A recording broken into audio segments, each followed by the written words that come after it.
Solomon is considered the richest and wisest king who ever lived on earth because he held the secret of success in his hands. And the good news is that this secret was not kept hidden. He shared all his advice and teachings through his Proverbs. The book of 1 Kings, chapter 3, shows that the Lord appeared to him in a dream and told him that he would give him anything he wanted. So Solomon chose to receive wisdom, understanding, and discernment among men. And because of this, in today's video, I will reveal to you the 5 greatest teachings of King Solomon, which, if you apply them in your daily life, can completely change your life.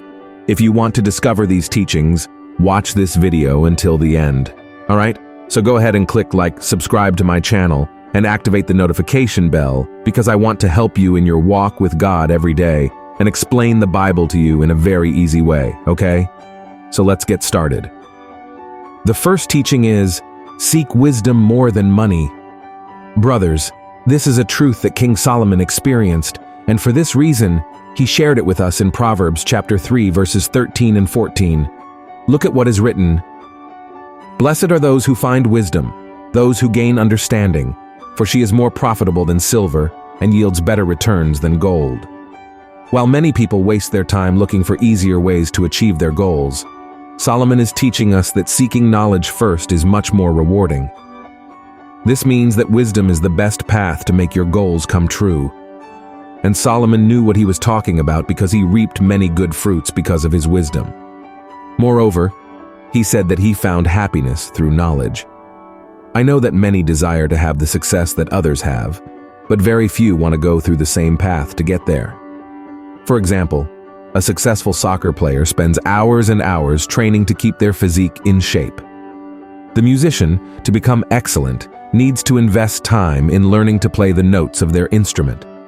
A good preacher invests their time daily in studying the Word and nurturing their relationship with the Lord. In other words, there is no easy path to success, and it only becomes a reality when accompanied by our efforts.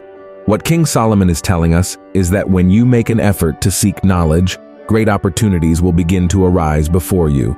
Amen. The second teaching of King Solomon is, know your limitations and strive to be a better person. Many people believe that the wisdom Solomon received from God was given to him immediately, but the truth is that God placed tools and situations in Solomon's path for wisdom to be developed in his heart. The Bible tells that Solomon assumed the kingship of Israel while still very young, even though he knew he was not ready for a task with such great responsibilities. And when he recognized his limitations, he sought to learn how to overcome them. It is highly probable that Solomon sought guidance from his father David on how he should govern. And in the same way, this happens in our lives. The first step to learning is to acknowledge that we do not know everything and that we have much to learn. Solomon asked for wisdom to govern, and the Lord showed him the best instructors and counselors. This is what he reveals to us in Proverbs chapter 19, verse 20, when he says, listen to advice and accept discipline, and at the end, you will be counted among the wise. Amen. Many people think they know everything and have formed opinions on various subjects. Unfortunately, they feel offended when they receive advice or instructions because they believe their knowledge is sufficient. The truth is that God allows us to go through difficult situations so that our learning becomes a testimony in our lives, and we can help others. The Apostle Paul said that tribulation produces perseverance, and perseverance produces character. Older people often carry precious advice and teachings because they have experienced various situations throughout their lives. Imagine how much pain and suffering could have been avoided if we had listened to the advice of our parents or grandparents. In fact, this is precisely what Solomon wanted to teach us when he spoke about accepting instruction. By accepting advice, we begin to see the situation differently and from different points of view. We gain wisdom to make sound decisions. So my brother, do not despise the advice of the elderly, okay? So let's go. The third teaching, have patience and perseverance. The Temple of King Solomon was undoubtedly one of the grandest works of his reign, and for this reason, its construction took about 7 years to be completed. You might think that achieving a goal in 7 years is a long time, but the truth is that all dreams and goals need to stand the test of time. Look at what Solomon wrote in the book of Ecclesiastes, chapter 3, verse 1. There is a time for everything, and a season for every activity under the heavens. Amen. For every dream and goal you set for your future, there is a determined time. But are you willing to persevere and face difficult situations until your dream comes true? Many times, we want to give up midway due to challenges, insecurity, and fear. But the great secret, brothers and sisters, is to recognize that all of this is part of the process. Present your objectives to the Lord and believe that He will make everything work together for your good.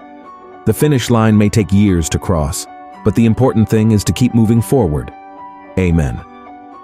The fourth teaching, seek God while there is time. See what Solomon said in the book of Ecclesiastes, chapter 12, verses 1-3. Remember your Creator in the days of your youth, before the days of trouble come and the years approach when you will say, I find no pleasure in them, before the sun and the light and the moon and the stars grow dark, and the clouds return after the rain. In this passage, Solomon is talking about the aging process of our bodies and how it can affect our communion with God. He begins the chapter by encouraging us to remember the Creator during our youthful days. This refers to the decisions we make during our time on earth. Most of the decisions that shape many aspects of adult life are made while we are young. When someone makes hasty decisions or does not reflect enough on the matter, they often face problems in the future.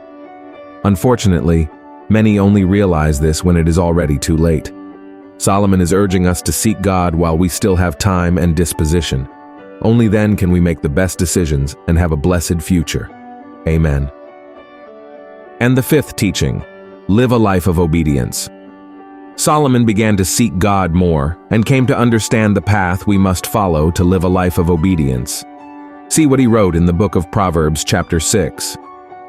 There are 6 things that the Lord hates, 7 that are detestable to him: haughty eyes, a lying tongue, hands that shed innocent blood, a heart that devises wicked schemes, feet that are quick to rush into evil, a false witness who pours out lies, and a person who stirs up conflict in the community.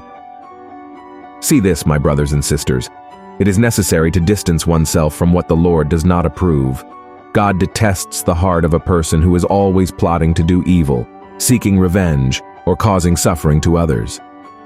Know that feelings of revenge, envy, and pride should not be part of the life of a person who has already surrendered their life to Jesus. Living a life of obedience to God is one of Solomon's great teachings, as he reaped the fruits of this wise choice. However, he also experienced the bad fruits that come from disobedience. We know that despite his great wisdom, Solomon was a human being like any other, and thus he also made mistakes during his life. The wisest king that ever lived ended up suffering greatly because of his disobedience to God. In the book of 1 Kings, chapter 11, we see that Solomon's great weakness was his passion for foreign women. But the Lord had already warned him not to get involved with these women, for they would lead him away from the presence of the Lord. And see what happened to him in verses 3 and 4. He had 700 wives of royal birth and 300 concubines, and his wives led him astray. As Solomon grew old, his wives turned his heart after other gods, and his heart was not fully devoted to the Lord his God, as the heart of David his father had been. See this, brothers and sisters. Such a wise man allowed himself to be carried away by his passions, and disobedience caused him to lose communion with the Lord. Despite being a great mistake, this is also a valuable lesson we can learn from Solomon. When we give space to sin, our hearts drift away from God. Solomon faced many consequences because of his sin, but God always tried to warn him to return to the path of obedience. Unfortunately, his heart was already corrupted, and he decided not to obey the Lord until the day of his death. The peace that was in his reign came to an end with the emergence of enemies and many adversaries who brought great problems to his government, and a very sad end for someone who started so well and enjoyed the rich blessings of the Lord, but could not remain faithful until the end. Therefore, I want to conclude this video with the verse that Solomon wrote in the book of Ecclesiastes chapter 12 verse 13, which serves as great advice we should carry throughout our lives. It goes like this. Now all has been heard. Here is the conclusion of the matter. Fear God and keep his commandments, for this is the duty of all mankind. Amen. If you liked this message, share it with your friends, and subscribe to my channel. May God bless you. See you in the next video. Big hug.